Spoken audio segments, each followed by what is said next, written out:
morning. Amen. Always want everyone feel free. You've been saved. Lord, press it on you to do anything. We want you to do that the Lord bids you to do. Whenever He bids you to do it, however He bids you to do it. So it wouldn't matter if it's preaching or singing or whatever might be taking place. The Lord wants you to do it. He's a reason and purpose for it. I've been blessed to be in service days gone by. There people following the Lord, Spirit just guiding, direction here and there. And people seeking the Lord, people singing songs, people preaching, testifying all at the same time. And it'd be harmonious and glorifying to God. So let's not let the devil cheat us out of blessings. The Lord is dealing with us doing anything at any time. Before we might try to get started,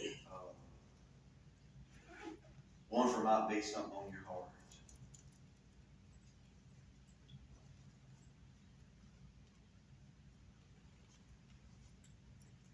If not,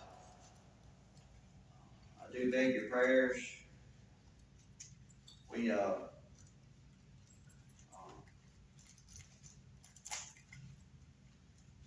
been thinking this week. I guess we're all familiar with Monday Night Football and being there.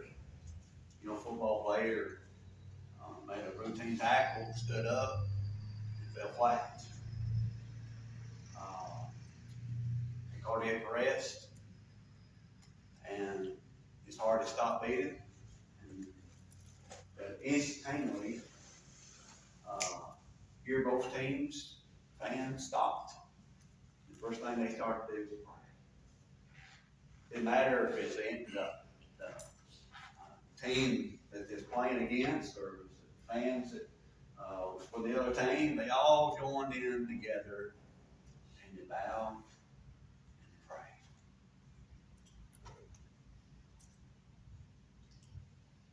Not only that, but those watching, I'm persuaded, social media lit up. Pray now. Pray now. And for just a little while, and even thereafter, it seemed like nothing else really mattered. Everything was put aside. Every difference was put aside.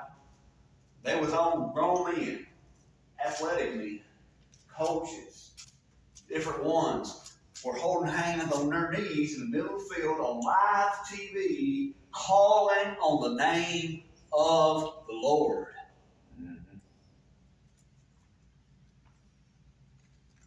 So we can't come together, can we? We can put aside some differences. But there's some things more important than our pettiness. And I say this, believers and those that call themselves non-believers, we're calling on the Lord. You see, I don't believe that there's anybody that is a human being that really doesn't believe there's a God. I believe they stand mentally and deny it. And I've said this before, I believe it takes more power, more faith rather, to believe that there's not a God than to believe that there is. Because the evidence is overwhelming. And so I was moved by that.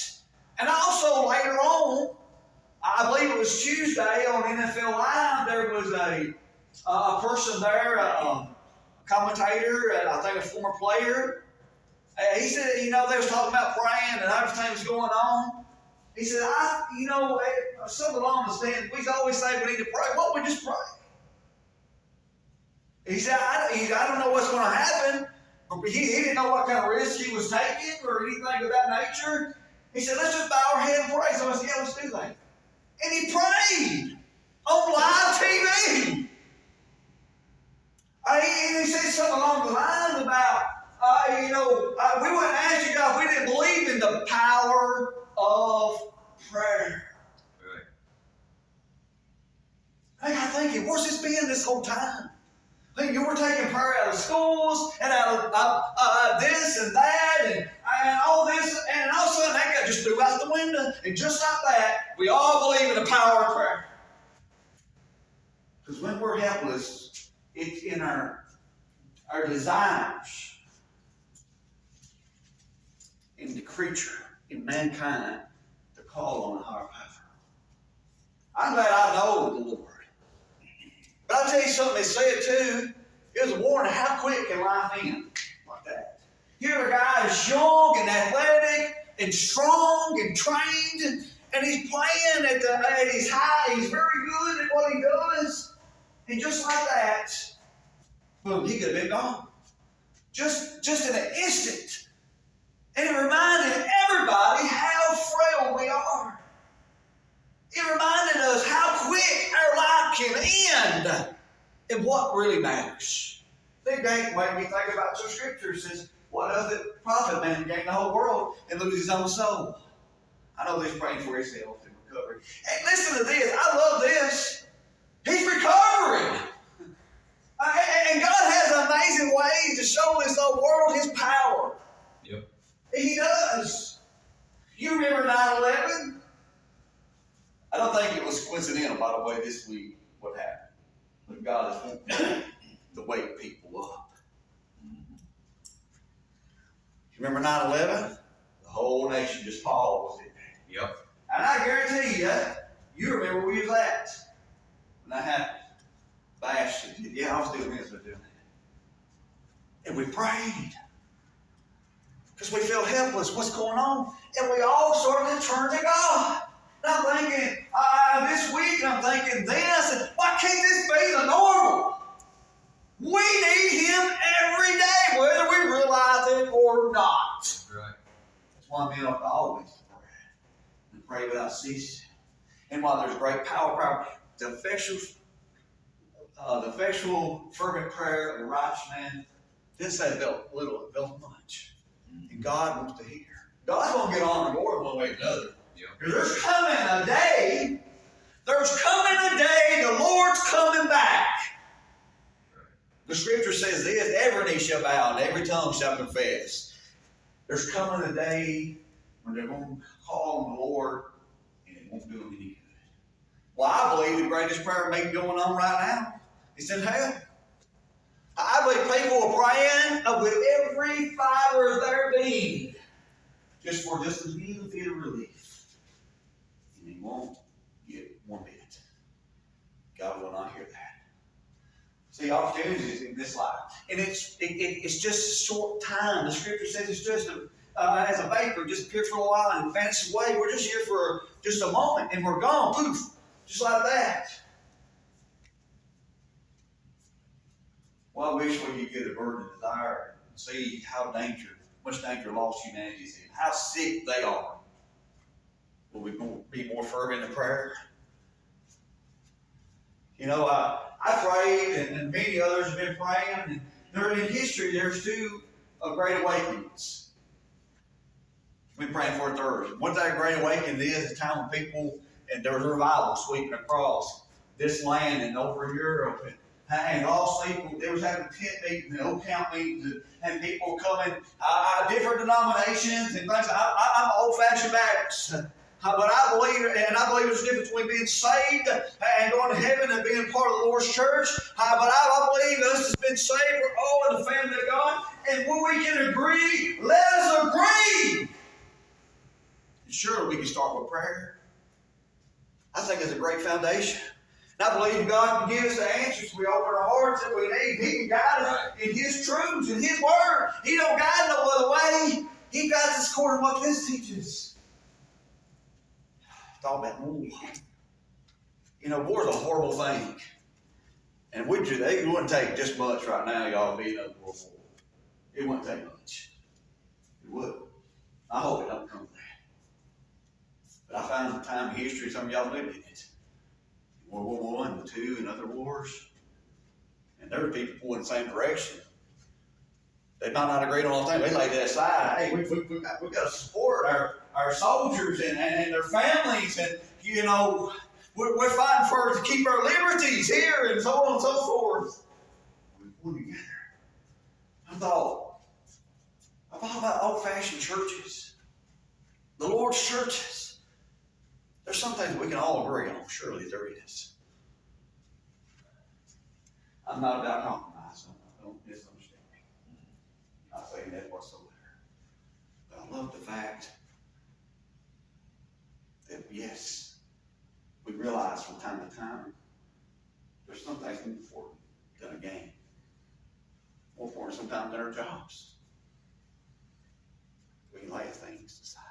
It was refreshing to me to see that. You know, sometimes you just get thinking, man, this world just went crazy, and it really has. But every now and then something like this happens this week, and I think, maybe there is some real hope out there. You know, and I just wondered, I prayed and I asked, well, y'all prayed and asked, no doubt, and y'all heard me talk about it. Lord, whatever that it takes. And I got thinking about, why is it not like that most of the time? Well, one of the first things coming to mind, just in general, I got scripture, Lord, let me get to it here in a minute. Pride. It's got to be pride. It's got to start with pride. It's the mother of all sins. The scripture, Proverbs says, well, Solomon says, contention only cometh by pride. Yep. I'll tell you about another event in our personal life. It's been a few years now. And I got 2 boys, 2 girls. No, back. And sometimes they get along great, sometimes they don't. Brothers and sisters, you know how that goes. But there's a time of one night we lay down, and Isaiah, something going in his ear, something moved his ear, and he's having some issues. And we know what it was, and he was pretty upset about it. We didn't know what was going on. He seemed really serious. And I said, well, we got the ambulance called in, and between the ambulance was praying. And I remember this, that Grayson went outside. And, you know, brothers get along most times, but they've got their differences. But I heard him out there. He was not just praying quietly. He not wanting to pray out loud much. But he was praying out loud and not ashamed right there on the front porch, praying for his brother.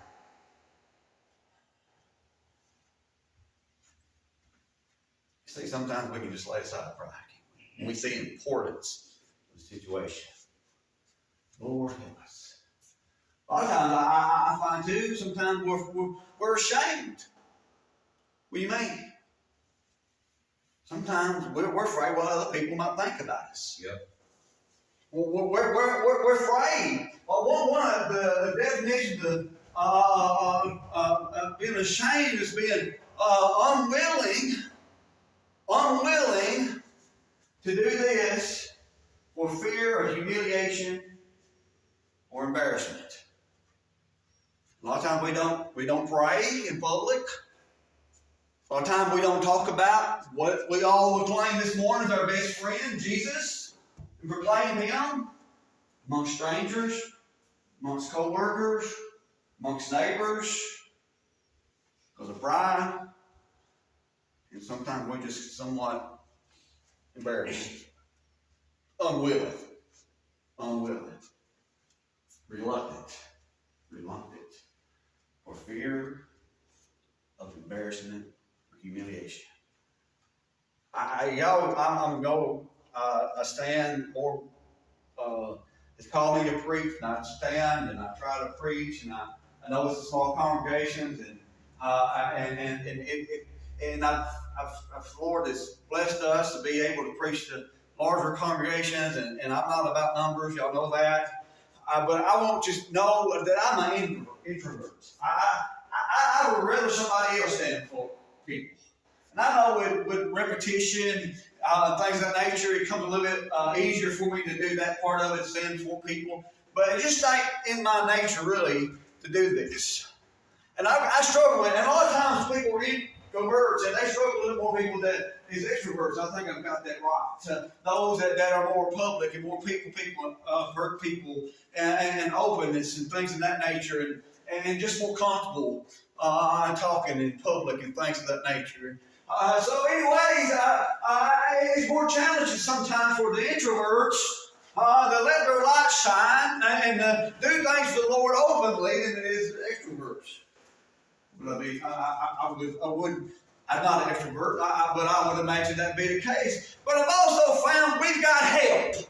We've got help, and the Lord will help us whatever our challenges is, whatever thing that is hindering us, whatever our giant is in our life. God can help us overcome that, and how He does that is He lets us, and it's when He lets us realize and know the importance of it, and the urgency of it, and we throw all the other thing out of the way, and we just do what the Lord would have us to do.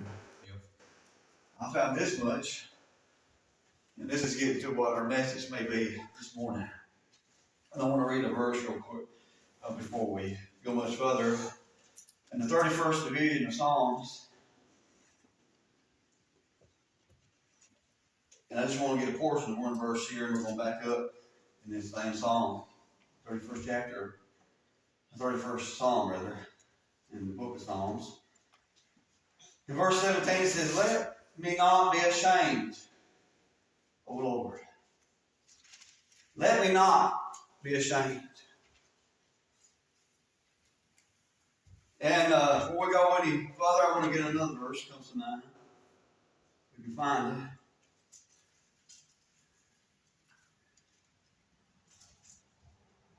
it. In 2 Timothy,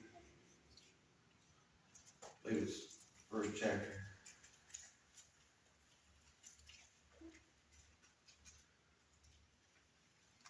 It says in verse 7 and verse 8, it says, "For God has not given us a spirit of fear, but of power and of love and of a sound mind.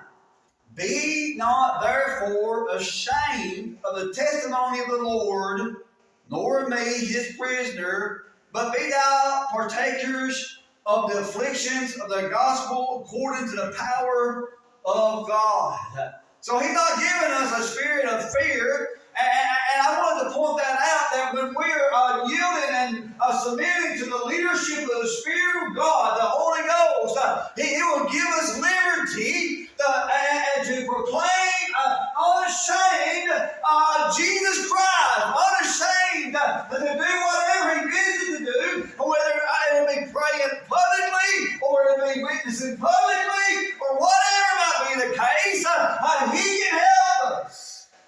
He said there, the psalmist did, "Let me not be ashamed." And back to Psalm 31, it says in verse 1, "In Thee, O Lord, do I put my trust." He's our help. He's the one that we can depend on. We can rely on Him. We can put our trust in Him. Like, listen, we tell those people, do not be ashamed to seek the Lord, to call on Him, to away pride, and call upon Him to come to the altar, so on and so forth. But yet we, a lot of times, when the Lord moves upon us, we are reluctant. He resists. And don't. Because many times of pride.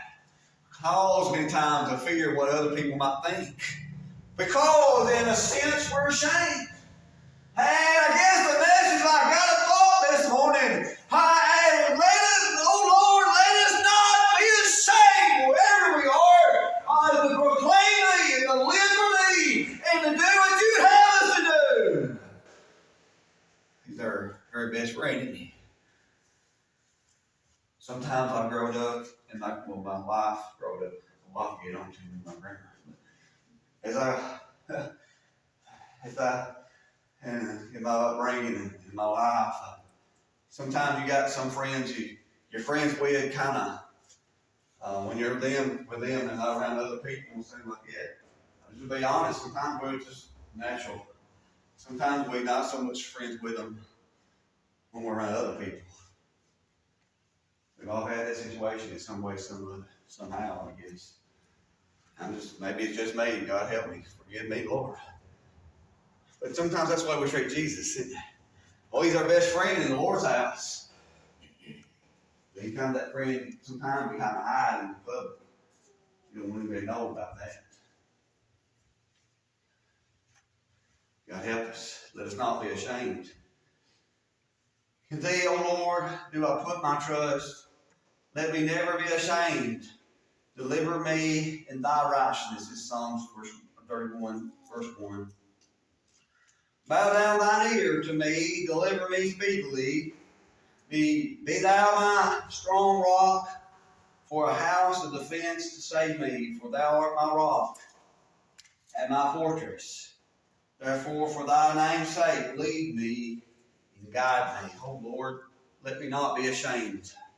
O Lord, I don't continue that verse in verse 4 there, but that picks up again in verse 17. Let me not be ashamed. And I thought about, Lord, how can I be not ashamed in every situation? Why? It's easier to be, as we've said, and already made implication to this already in this message. It's a lot easier to be an old-fashioned Baptist, old-fashioned Christian among the old-fashioned Baptists than it is there. It's just you and everything else. When you know, and I give great credit and admiration to the analyst there on live TV to take a risk. What he do, I know in the back of my mind, I might lose my job over this, but I'm going to do it.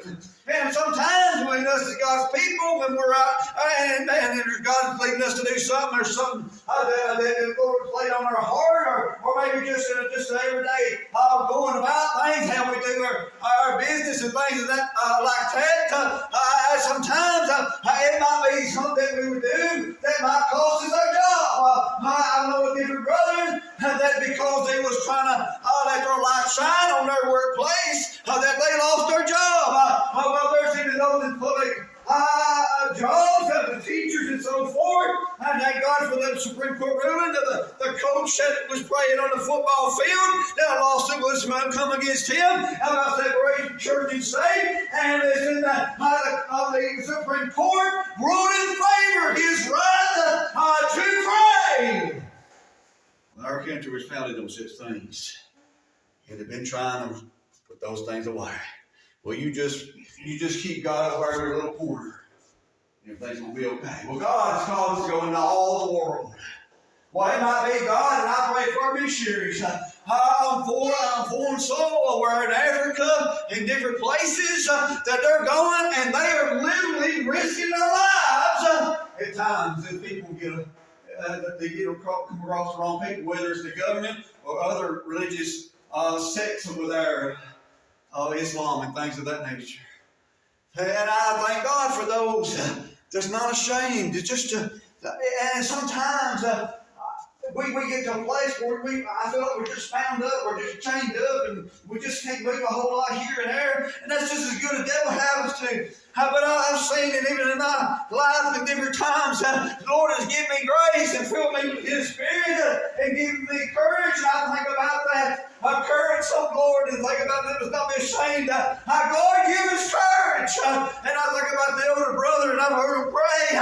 God, go give us courage. Go give us courage. Go give us courage. And I thought about you. There's been a few times I just let go and say, Lord, you just have your way. What you want? Lord, here I am, Lord. Whatever you would have, I'll do it. And I would act upon that.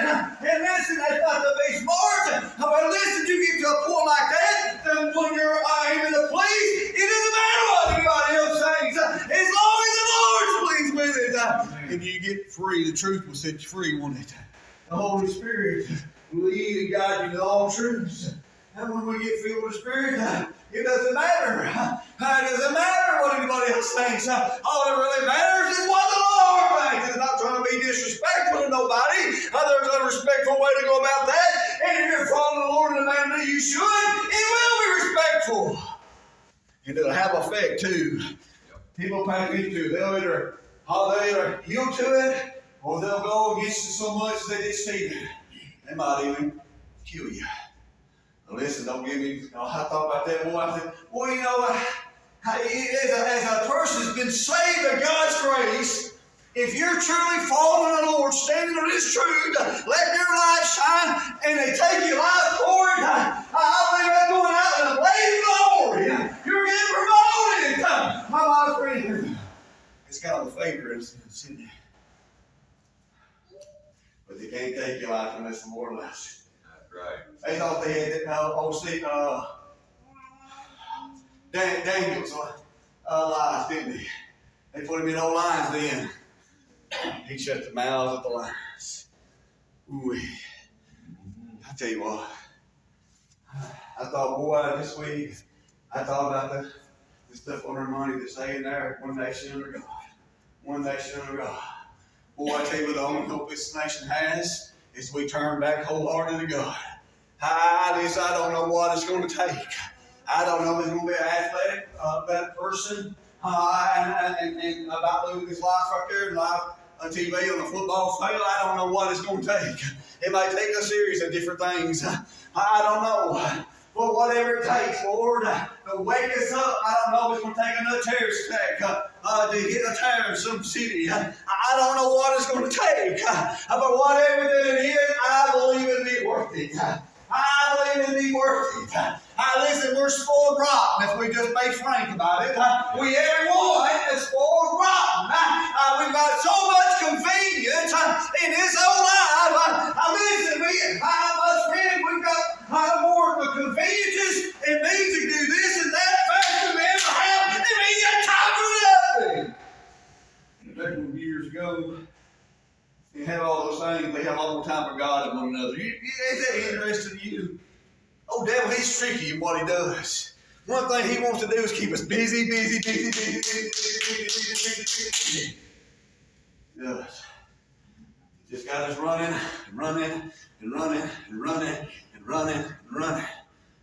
We ain't got time for nothing. That's right.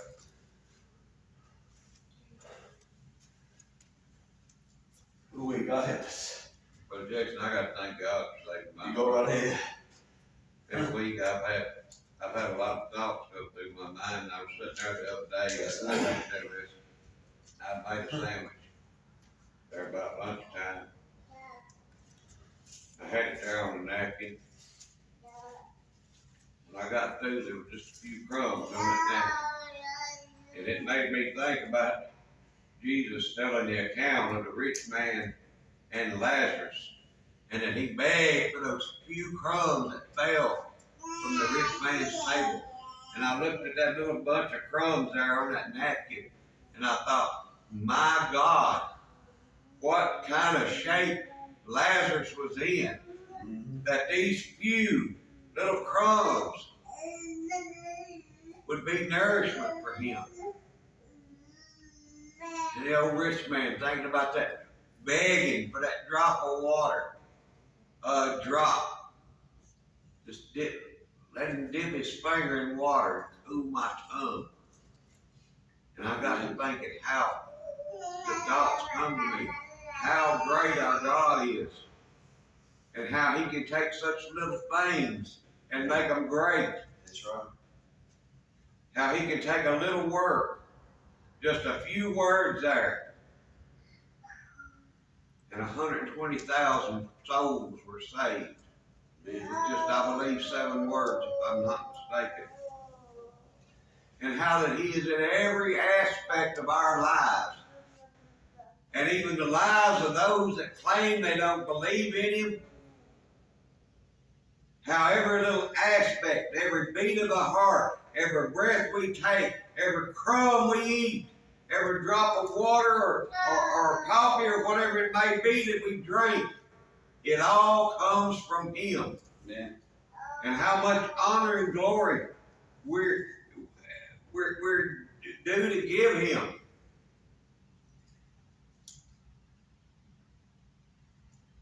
And I just sitting there at the table, and I just thought, I prayed, and I thank God. And I realized every little thing, no matter what it is, no matter what it is, every good gift and every perfect gift, no matter how big, how little, cometh down from the Father of lights. Amen. And I thank God that, your message you preached last Sunday has been on my heart all week. How we need to, how I need to serve God. To be a better servant to Him. You know, we if we serve God and let our light shine, maybe it'll help somebody down the road. Amen. God bless you, brother. Appreciate this. Everyone mind the Lord. If the Lord will have us continue on preaching, you got a witness for the Lord. That's what we'll do. If you'll have a stop, that's fine too. We're here to mind the Lord. He knows what's needed, when it's needed, and how it's needed. We just need to have faith and to trust Him with it, not be ashamed. Just to follow the Lord. Thinking about Paul and his, he was a hated man 2 times in his life. He was, I say hated, he was a very feared man by the Christians in the early church, but he was persecuted so many of them. And then he got saved, and his own people didn't like him at all. At that point, they felt like he was a traitor, what they believed it held. And here Paul, he was about to please the Lord, and he. In Romans 1, it says here, and let's just get this, verse 14 says, I am a debtor both to the Greeks and to the barbarians, both to the wise and the unwise. And it goes on here, and the Roman Empire was the most powerful nation on the earth at that time. And here he is, he's about to go to Rome to preach to them, and he's writing the Romans here. He says, so as much as is in me, I am ready to preach the gospel to you that are in Rome also. In verse 16, what we're going to get to, for I am not ashamed of the gospel of Christ. You know, Paul was brought down by the power of God and rode to Damascus there, and he found the Lord, and the Lord put him in the ministry. He went about to fulfill God's will for his life, and God led him to the church. He was led.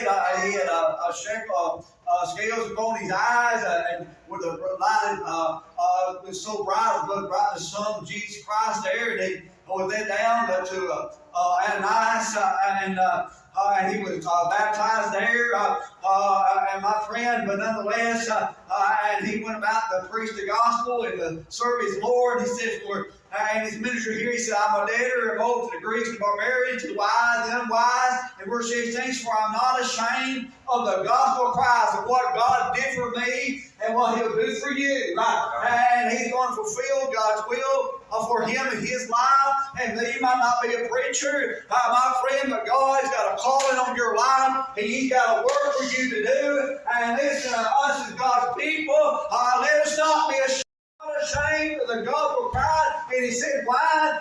Because before it is the power of God unto salvation, to the Jew first and also to the Greek. Listen, God has entrusted the gospel to the church. And the preachers are going to put in the ministry to preach the gospel. But you've got to witness. You've got to labor and witness and support that gospel that it goes forth. You've got to a light that you've got to let shine and let people know about Jesus.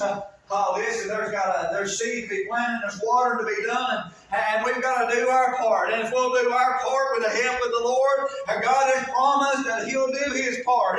Paul said, I planted, Apollos watered, neither he that planted anything, or he that watered anything, but it is God that giveth the increase. He says over there, I'm talking about putting a hold of our God. Be strong in the power of His might. So God help us not to be ashamed of the gospel of Christ. That we'll let our light shine not only at the church house. My friend, many times I've been visiting churches and different things, and the Lord laid something on my heart. I'm an introvert, and listen, I wrestle with what the Lord had me to do. And listen, and sometimes I get willing, and I just go ahead and do it. And other times I would just wrestle with it and walk out the door. And listen, in that sense, the Lord wanted me to do something, and I was ashamed. I was unwilling to do that God gave me to do at that moment. Well, I'm more likely to do it amongst God's people than I am out in this old world. I'll just be frank. I need your prayers. We need one another's prayers. That we not be ashamed wherever we're at. To be interested in lost souls. Be interested in the welfare of our neighbor, whoever that is. Not ashamed to pray. Whether we're at the schoolhouse, we're at a job, we're in a home or yard, at the restaurants, we'll not be ashamed. Lord, help us not be ashamed. Help us, Lord. Lord, you know our hearts. You know that we love you. And we want to do thy will. But we let the old flesh, let this old mind up too many times to hinder us. And the devil, he uses different things to cause us to struggle, to hinder us. My friend, I believe again, it all begins and ends and everything in between in prayer. When we're prayed up, and we've got a good prayer life, and we're walking close to the Lord in that area of our life, it's a lot easier to be ready and to let the light shine and to hear more what God thinks about the matter than anybody else. It is. Now, sickness is a bad thing, but yet it can be a blessing too. When I was going, and I was down, my health was really low, and I barely could go, and I could work. And, I really had to depend on the Lord a lot more. And at least it seemed like I did, and health-wise maybe I did, but, I needed Him just as much when I was healthy, and when I was sick, and you do too, but we don't realize as much until we are sick, and we are unhealthy, and we want to call on the Lord and depend on Him more to help us to guide ourselves and to do just daily tasks, whatever they may be. And I was a little bit less ashamed when I was humbled like that, to let my light shine and talk to people about the Lord and how to pray. And, it didn't matter a whole lot what anybody else think. I was more concerned about what the Lord thinks. Well, it don't take much. We just get wrapped up in line and we just go, and it's just easy to just let those things go, and it's just easy to just go right on. This don't cause no waves. This don't cause no, disruptions and things. There's enough things going on. Why?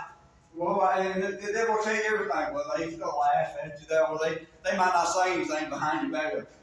Weird, don't worry about anybody, what they think. With the help of the Lord, we cannot be ashamed. And listen, they hated the Lord. They talked about the Lord. They ended up crucifying the Lord. And you think about all those prophets and those after in the early church and down through the dark ages. They wasn't ashamed to live a life for the Lord. They wasn't ashamed to let their light shine.